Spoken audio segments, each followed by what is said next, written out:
My friends, मैं जानता हूं कि পেপার লিক होने से বলছিলাম নরেন্দ্র মোদীর কথা। লোকটা গতকালকে রাত্রে তড়িঘড়ি করে লাইভে চলে আসছে। फ्रेंड्स, मैं जानता हूं कि पेपर लीक ये कोई मामूली विषय नहीं है।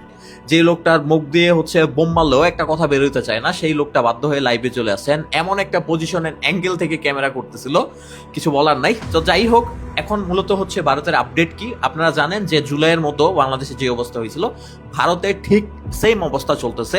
এন্ড সেটা চলতেছে নিট পেপারকে কেন্দ্র করে, কারণ প্রতি বছর নিট পেপার লিক হয়ে যায়। অ্যান্ড এই আপনার আন্দোলনটার ডাক দেয় মূলত আপনার ককরোচ জনতা পার্টি।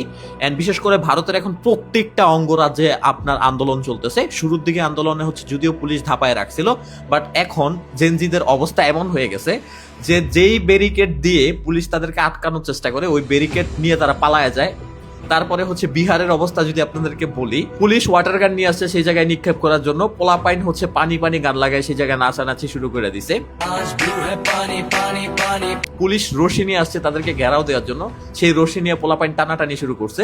এরপর একটা সময় পুলিশ বাধ্য হয়ে আপনার গেট লাগায় গিয়ে বসে আছে, এন্ড পোলাপাইন সেই গেট পর্যন্ত ভেঙে ফেলছে। শুধু তাই নয়, এই বিহারিরা এতটা অদ্ভুত যে তারা পর্যন্ত গিয়ে জিজ্ঞেস করতেছে পুলিশের কাছে যে টিয়ার শেলের ব্যবস্থা আছে কিনা। টিয়ার গ্যাস की व्यवस्था नहीं है, कुछ व्यवस्था आप लोग नहीं करेंगे, वाटर कैनन का ठंडा। তারপরে পানি তো শেষ হয়ে গেছে, নতুন করে আসবে কিনা। मुझे पूरा भरोसा है कि आंसू आपकी आंख से ही नहीं बल्कि आपकी वीडियो देख करके पूरे हिंदुस्तान की आंखों से आ रहे थे। मोदी जी मादर चोद। मोदी लवड़े न भोजन। মানে কি একটা অবস্থা চলতেছে। তো যাই হোক, দিন শেষে চিন্তা করতে গেলে এই নিউজগুলো কিন্তু খুবই দুঃখজনক, কারণ এত বড় একটা দেশ, এন্ড বিশেষ করে বাংলাদেশের থেকে কোনো কম দুর্নীতি হয় না ভারতে। 22 লাখ শিক্ষার্থী যে জায়গায় পরীক্ষা দেয়, সেই পেপারটাকে সিকিউর রাখা অত্যন্ত জরুরি। অ্যান্ড মোদি গতকালকে এসে বলতেছে লাইভে যে সে যথেষ্ট ব্যবস্থা নেবে, কঠোর আইন প্রয়োগ করবে, অ্যান্ড খুব দ্রুত এর নিষ্পত্তি হয়ে যাবে। বিশ্বাস করেন, এই লোকটা 2 বছর আগে পার্লামেন্টের ভিতরে সেম কথা বলে আসছে। যখন পেপার লিক নিয়ে পার্লামেন্টে কথা বলছে, তখন লোকটা বলছিল যে আমাদের কঠোর আইন আছে, আমরা সেই আইন অনুযায়ী ব্যবস্থা নিব। सरकार पहले ही एक कड़ा कानून बना चुकी है। नीट के मामले में लगातार गिरफ्तारियां की जा रही है। উনি গতকালকে আবার লাইভে এসে সেই ধরনের কথা বলতেছে যে আমরা নতুন করে আবার আইন প্রয়োগ করব। তাইলে আগের কঠোর আইন কি হইলো আপনার, ঠিক না? সো আমি ভারতের ছাত্রদের সাথে একমত, তাদের সাথে আছি। বিকজ আমরা যারা স্টুডেন্ট লেখাপড়া করি তারা জানি যে পেপার লিক হওয়া কতটা দুঃখজনক।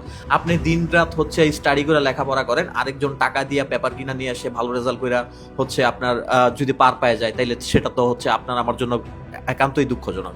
এন্ড মোদির কথা যদি বলে, মোদি ভারতে যে কোনো আন্দোলন হইলে সেটাকে হিন্দু মুসলিমের সাথে তুলনা করে সেটাকে আপনার হয়তো পাকিস্তানের সাথে মিলাই দিবে, হয়তো চায়নার সাথে মিলাই দিবে। আর যদি কলকাতা আন্দোলন হয় তাইলে বাঙালিদের সাথে মিলাই দিবে। এন্ড মোট কথা ট্রাম্প কার্ড, ধর্মের যে ট্রাম্প কার্ড আছে, মোদি সবচেয়ে বেশি পছন্দ করে সেই ট্রাম্প কার্ড খেলতে। এন্ড আমরা বিগত দিনগুলোতে সেই ধরনের কাহিনী দেখে আসছি। খুব ভালো করেই জানে গভর্নমেন্ট ক্ষমতায় আসার পর থেকে ভারতের মুসলিমদের অবস্থা খুবই খারাপ। এন্ড और जस्ट एकटाई কথা, हिंदू खतरे में है। अब अगर 17-18 साल में भी हिंदू खतरे में है तो उसका मतलब पिछले वाले में सुरक्षित था।